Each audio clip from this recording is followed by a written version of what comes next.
I was standing in our kitchen, coffee mug trembling in my hands, staring at a bank statement that would destroy everything I thought I knew about my marriage.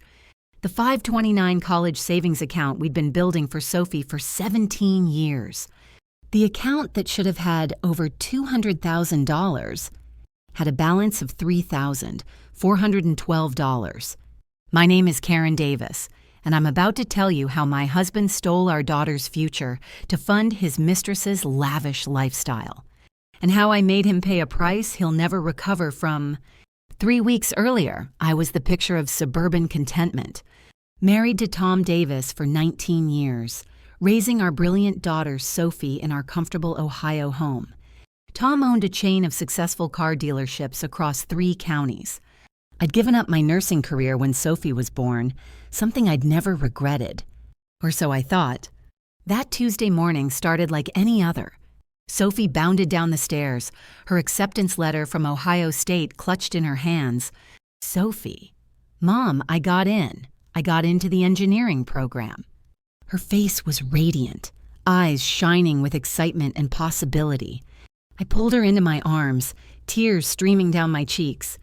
Oh, honey, I'm so proud of you. Dad is going to be over the moon. Sophie, can we afford it? Mom, I know tuition is expensive. I smiled confidently, thinking of our carefully managed college fund. Don't you worry about that, sweetheart. We've been saving since you were born. You just focus on your studies. The pride in her eyes made my heart swell. This was what Tom and I had worked for. This was our daughter's moment. That afternoon, I decided to check our 529 account to see exactly how much we had available for Sophie's freshman year. I logged into our bank's website, navigating to the college savings section. My finger hovered over the mouse as the page loaded, and then my world shattered. The number on the screen couldn't be right. I refreshed the page, thinking it was a technical error. $3,412.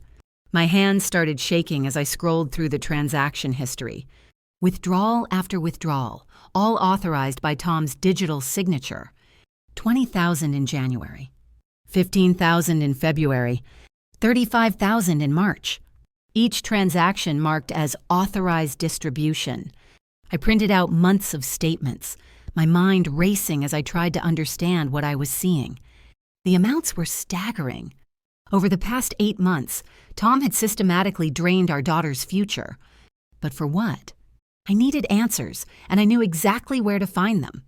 Tom kept his laptop in our home office, usually unlocked because he said he trusted me completely. Ironic, considering what I was about to discover. I opened his email, my heart pounding as I searched for anything related to the withdrawals. What I found made me sick to my stomach. Email after email between Tom and our bank, requesting fund transfers. But the destination accounts weren't ours. They belonged to someone named Megan Carter. I clicked on Tom's text messages, and the betrayal became crystal clear. Tom, just transferred another $20K to your account. Beautiful. Buy yourself something special. Megan, you're amazing, baby. I found the perfect necklace at Tiffany's. Can't wait to show you how grateful I am. Tom, anything for you. You deserve the world. My hands were shaking so violently I could barely scroll. There were hundreds of messages. Photos of expensive jewelry, luxury handbags, and receipts from high-end restaurants, all funded by Sophie's college money. I found pictures of this woman, Megan Carter, young, blonde, beautiful, wearing a diamond necklace that cost more than most people's cars. A necklace purchased with my daughter's education fund. The worst part wasn't just the money. It was reading how Tom talked about our family. Megan, when are you leaving your wife? I'm tired of sneaking around. Tom, soon, baby. Karen's getting suspicious about money. I need to be careful. Megan, what about your daughter? Tom, Sophie will understand eventually. She's smart. She'll figure out college somehow. I felt like I was drowning. 19 years of marriage. 17 years of saving every extra dollar for Sophie's education. And Tom had thrown it all away for a woman who saw our family as an inconvenience. I printed everything. Every email, every text, every bank statement. The evidence filled an entire manila folder. When Tom came home that evening, I was sitting at the kitchen table, the folder spread out in front of me. He walked in whistling, loosening his tie like it was any other day. "Tom, hey honey, how was your day? Sophie's still excited about college." I looked up at him. This man I'd loved and trusted for nearly 2 decades. "I know about Megan." The color drained from his face. For a moment, he looked like he might deny it. Then his expression hardened into something I'd never seen before. "Tom, Karen, I can explain." "Explain how you stole our daughter's college fund to buy jewelry for your mistress." I stood up, holding one of the bank statements. "Explain how you've been lying to my face for months while planning to abandon your family." Tom's jaw tightened. "Tom, it's not that simple. Megan and I, we have something special, something real." The audacity of his words hit me like a physical blow. "Something real. We have a daughter. Tom, a daughter who just got accepted to Ohio State, who's been dreaming of becoming an engineer since she was 10 years old. Tom, Sophie's smart. She'll get scholarships. She'll figure it out. With what money you've stolen everything we saved." Sophie appeared in the doorway, her face pale. She'd heard everything. "Sophie, Dad, what's Mom talking about?" Tom tried to compose himself, putting on the charming smile he used with customers. "Tom, Sophie, sweetheart, this is complicated. Adult stuff. Your mom and I just need to work some things out. Sophie, is it true about the college money?" I watched my daughter's face crumble as Tom's silence gave her the answer. "Sophie, how could you do this to me, to us?" Her voice broke on the last word. "Tom, Princess, I'll make this right, I promise. The dealerships are doing great. I'll have the money back by fall. Sophie, don't call me Princess." She ran upstairs, her bedroom door slamming so hard the house shook. Tom turned back to me, his mask slipping completely. "Tom, look what you've done. You've upset Sophie for nothing." "For nothing, Tom. You've stolen $200,000 from our daughter's education fund." "Tom, I didn't steal anything. It's my money, too. I earned every penny of it. We earned it together, for Sophie. Tom, things change. Karen, people change. I'm not the same man you married." He was right about that. The man I married would never have betrayed his family like this. Tom, Megan makes me feel alive again, young, important. And Sophie. What does she make you feel? Tom, Sophie will be fine. She's tough, like you. That night, after Tom left to think things through, translation, spend the night with Megan, I made a decision. I wasn't going to let this destroy my daughter's future. I wasn't going to quietly accept being discarded after 19 years. And I definitely wasn't going to let Tom and his mistress ride off into the sunset with my family's money. It was time to fight back. The next morning, I called Janet Morrison, the best divorce attorney in town. "Janet, Karen, I'm so sorry. Come in this afternoon. We need to talk strategy." Janet's office was impressive, with law degrees covering the walls and an air of competence that made me feel hopeful for the first time in days. "Janet, show me everything you have." I handed over the folder of evidence. Janet reviewed each document carefully, her expression growing more serious with each page. "Janet, this is bad. Karen, really bad. But not for you." She leaned back in her chair. "Janet, Tom has made several critical mistakes. First, the 529 account required both signatures for withdrawals over $10,000. These transactions are fraudulent." My heart began to race. "Janet, second, if he's been moving dealership profits into personal accounts to fund this affair, that's potential embezzlement. His business partners could file criminal charges." "What does this mean?" "Janet, it means we don't just file for divorce. We file criminal complaints. We freeze all assets. And we make sure Sophie gets every penny she's owed, plus damages." I felt a spark of hope. "Janet, but Karen, this is going to get ugly. Tom will fight back hard. Are you prepared for that?" I thought about Sophie upstairs, crying over her destroyed dreams.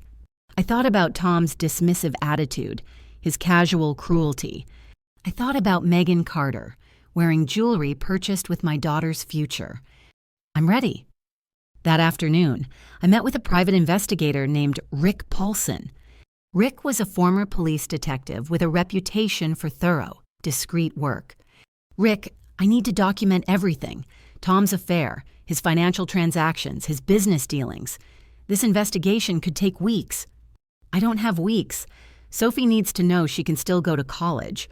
Rick, then we work fast, but I'll need your help. He handed me a small recording device. Rick, if Tom admits to anything incriminating, record it. But be careful. He can't know you're documenting his statements. Over the next 2 weeks, I became someone I'd never been before. Calculated, strategic, deceptive. I played the role of the grieving wife, begging Tom to reconsider, all while gathering evidence of his betrayal. Tom, convinced he held all the power, became careless. He bragged about his relationship with Megan. He admitted to moving company funds into personal accounts. He even showed me pictures of the trips they'd taken together, all funded by Sophie's college money. Every conversation was recorded. Every admission was documented. Meanwhile, Rick's investigation revealed even more damaging information. Tom had been embezzling from his business partners for over a year. He'd hidden assets in offshore accounts. He'd used company credit cards for personal expenses totaling over $50,000. The man I'd married was a criminal, and he was about to learn that actions have consequences. Tom's annual Customer Appreciation Day was scheduled for the following Saturday. It was the biggest event of the year for his dealership chain. Hundreds of customers, employees, and local dignitaries would attend. Local news stations always covered it. It was the perfect stage for Tom's downfall. Sophie and I spent Thursday evening preparing. She'd insisted on helping once she learned the plan. Sophie, I want to be there when Dad faces what he's done. Are you sure? Honey, this is going to be very public. Sophie, he humiliated our family. He stole my future. I want everyone to know what kind of man he really is. The determination in her voice reminded me of myself at her age. Strong, uncompromising, ready to fight for what's right. Friday night, Tom came home to pack clothes for the weekend. Tom, big day tomorrow. This could be our best Customer Appreciation Day ever. I smiled sweetly. I'm sure it will be memorable. He missed the double meaning entirely. Tom, Megan's going to help with the event. She's really excited to meet some of the customers. How wonderful. I'm sure they'll love meeting her. Tom, you're taking this better than I expected. Karen, I've had time to think. Maybe you're right. Maybe Sophie will be fine without the college money. Tom looked relieved. Tom, I knew you'd understand eventually.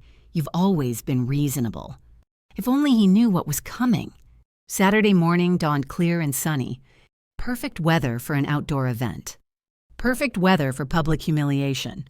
I arrived at the dealership early, wearing my best dress and a smile that felt like armor. Sophie was with me, looking mature and determined beyond her 17 years. The event was already bustling with activity. Customers browsed the latest car models while enjoying free food and entertainment. Local politicians worked the crowd, shaking hands and making small talk. 3 news crews were setting up their equipment. Tom was in his element, charming customers and posing for photos. Megan stood beside him, her arm possessively around his waist. She was wearing the diamond necklace from the photos, the one that cost more than most people's annual salary, the one purchased with Sophie's education fund. I felt a cold fury settle in my chest. At exactly 2 o'clock, when the crowd was at its largest, I made my move. I walked up to the main stage where Tom was about to give his annual speech. Karen, excuse me, everyone, I have something important to share. Tom looked confused as I took the microphone. Tom, Karen, what are you doing? I smiled at the crowd, my voice clear and strong. Good afternoon, everyone. I'm Karen Davis, Tom's wife of 19 years. Polite applause rippled through the crowd. I wanted to share something with you today. Something about the man you're celebrating. Tom's face went pale. Tom, Karen, stop. This isn't the place. Actually, Tom, this is exactly the place. I reached into my purse and pulled out a folder of documents. 6 months ago, my husband began an affair with one of his employees. Gasps echoed through the crowd. That affair wouldn't be my business to share, except for one thing. I held up a bank statement. Tom funded this affair by stealing our daughter's college education fund. The crowd was completely silent now. $200,000, saved over 17 years, gone. I looked directly at Megan, who was trying to disappear into the crowd. Spent on jewelry, vacations, and luxury gifts for his mistress. Tom lunged for the microphone, but Sophie stepped between us. "Sophie, let her finish, Dad." Her voice carried across the silent crowd. "Sophie, everyone deserves to know what kind of man you really are." I continued, my voice growing stronger with each word. "But that's not all.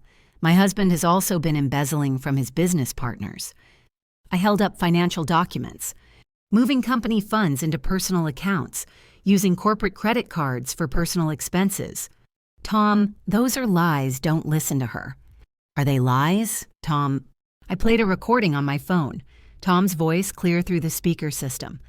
Tom's recorded voice: "I moved another $30,000 from the business account yesterday. Megan wants to go to Europe, and she deserves the best."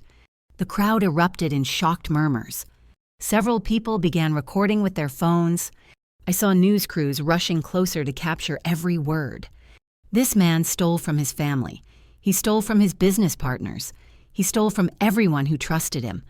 Police sirens wailed in the distance. Getting closer. And now, he's going to face the consequences. 3 police cars pulled into the parking lot. Officers stepped out, looking directly at Tom. The crowd parted as they approached the stage. "Officer Martinez, Thomas Davis, you're under arrest for embezzlement and fraudulent financial transactions." Tom's face went white as handcuffs clicked around his wrists. "Tom, this is a setup. Karen orchestrated this whole thing.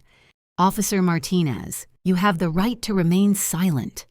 As Tom was led away, I saw Megan pushing through the crowd toward the parking lot. She was running, but she wouldn't get far. Rick Paulson was waiting by her car. By Monday morning, the story was everywhere. Local news, social media, even picked up by national outlets. Car dealer arrested at own event for embezzling daughter's college fund. Tom's business partners immediately froze all company accounts. Customers began canceling orders and demanding refunds. The dealership empire Tom had built crumbled in 72 hours. Megan was arrested Tuesday morning trying to board a flight to Miami with 2 suitcases full of cash and jewelry. The jewelry alone was worth over $100,000. All of it purchased with Sophie's college money. Wednesday, Janet called with an update. "Janet, the divorce settlement is going to be substantial. Karen, with the criminal charges. Tom has no leverage." "What about Sophie's college fund?" "Janet, not only will it be restored, but you're entitled to damages. Tom's going to prison, and when he gets out, he'll owe you more money than he could earn in a lifetime." That evening, Sophie and I sat on our front porch, watching the sunset. "Sophie, Mom, are you okay? I know this must be hard." I looked at my daughter, this amazing young woman who'd shown such strength through everything. "I'm better than okay. Honey, I'm free." "Sophie, do you regret it, exposing Dad so publicly?" I considered her question carefully. "Sophie, your father made choices. He chose to betray our family. He chose to steal your future. He chose to humiliate us with his affair." I took her hand. All I did was make sure everyone knew the truth about those choices. "Sophie, what happens now?" "Now you go to Ohio State and become the brilliant engineer I know you're going to be." "Sophie, and you," I smiled, feeling lighter than I had in months. "I think I might go back to nursing, help people, make a difference." "That sounds perfect. Mom." 6 months later, I stood in the hallway of Ohio General Hospital, wearing scrubs for the first time in 18 years. My supervisor, Dr. Patricia Williams, was showing me around the cardiac unit. "Dr. Williams, we're lucky to have someone with your experience. Karen, the patients are going to love you." Through the window, I could see Sophie's dorm building in the distance. She was thriving at Ohio State, her college fund fully restored and her future bright. Tom was serving a 5-year sentence for embezzlement and fraud. Megan received 3 years for her role in the financial crimes. The jewelry she'd been so fond of was auctioned off, the proceeds going directly to Sophie's education fund. Justice had been served. But more importantly, Sophie and I had survived. We'd come through the other side stronger, closer, and more determined than ever. That afternoon, I received a letter from the state prison. Tom's handwriting on the envelope. I stared at it for a long moment, then walked to the fireplace. Some words don't deserve to be heard. Some apologies come too late. Some bridges, once burned, should stay burned. I watched the letter curl and blacken in the flames, feeling nothing but relief. As I turned away from the fireplace, Sophie walked through the front door, her face glowing with excitement. "Sophie, Mom, I got an internship at NASA for the summer." I pulled her into my arms, tears of joy streaming down my face. "Oh, honey, that's incredible." Sophie. They said my essay about overcoming adversity was one of the best they'd ever read. I held her tighter. "You've overcome more than most people twice your age. You should be proud." Sophie, I learned from the best. That night, as I tucked Sophie into bed like I had when she was little, she asked me one final question. "Sophie, Mom, do you think Dad ever regrets what he did?" I smoothed her hair, considering my answer carefully. "I think your father regrets getting caught, but I don't think he regrets his choices." "Sophie, then I'm glad he's gone." "Me too, sweetheart, me too." If you're listening to this story and thinking about your own situation, remember this: you are stronger than you know. Betrayal feels like the end of the world, but it's actually the beginning of your real life. The life where you stop accepting less than you deserve. The life where you fight for what's right. The life where you protect the people you love, no matter the cost. Don't let anyone steal your future or your children's future. Don't let anyone convince you that their happiness matters more than your family's security. And don't ever let anyone make you feel small for demanding the truth. You have a voice. You have power. You have the right to justice. Use them.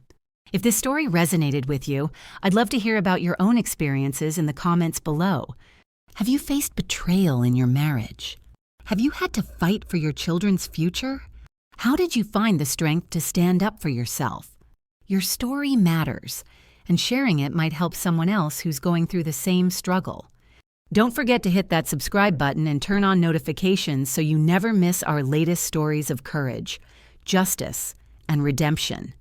Because everyone deserves to know they're not alone in their fight. And everyone deserves to hear that happy endings are possible, even after the worst betrayals. Thank you for listening, and remember, your story isn't over yet. The best chapters might still be waiting to be written.